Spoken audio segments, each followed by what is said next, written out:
מימין. אם השייך אמר, אז השייך אמר. הניסיון בהם חיים. טוב. אז רגע, לפני ש... טוב, בעצם לא נקנה, ואז... עוד אחד, לא? אתה רוצה לדבר? בוא, איפה ליאור? לא, הנה. ליאור, יוגו. חנוכה שמח. What is saying? עכשיו צריך להגיד, רגע. What is saying, ליאור? ברוך אתה. בוא, הנה, ליאור, קדימה. ליאור.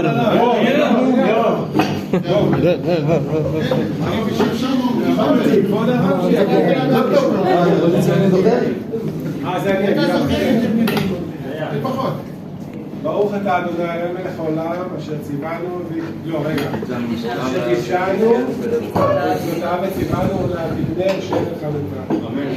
ברוך אתה אדוני אלוהינו מלך העולם אשר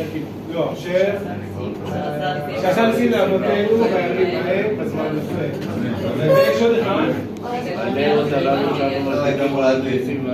עכשיו הייתי אמור להדליק, כן, בסדר, נו, אנחנו הכל טוב. אז שיהיה לכולם... אני רוצה לנו שאנו מדליקים, אני רוצה לנו שאנו מדליקים, על הניסים ועל הנפלאות ועל התשובות, אני חושב, מספיק.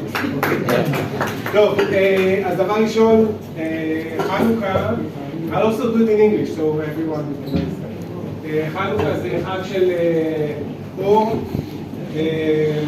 הוא מייצג בעבר, בוא נגיד שהיה חילול של בית המקדש, ההיסטוריה הרחוקה, מצאו פח של שמן והחזיק ל8 ימים, בעקבות זה אנחנו חוגגים, אבל גם לחג הזה יש גם באופן כללי, זה קרוב לימים הקצרים ביותר בשנה.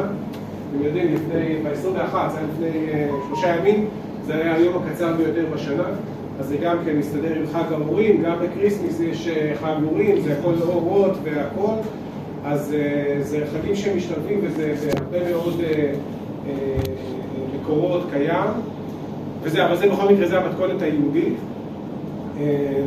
בחג הזה אנחנו אוכלים סופגניות, כי מתגנים אותם בשמן, אז כל דבר שקשור לשמן, גם שניצלים הולך, גם לביבות, כל הדברים בשמן כמה שיותר. מה? גם בכבד בשמן, כן.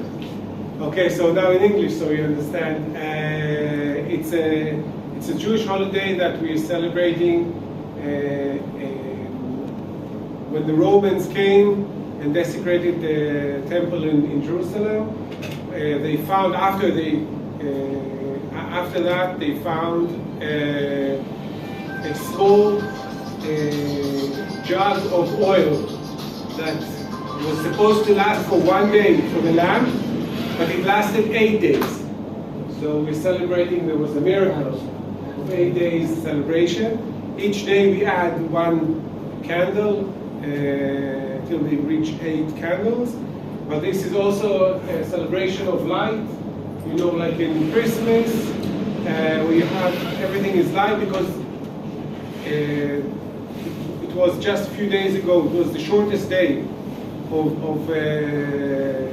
of the year, and from now on we're getting more and more light, more and more daylight.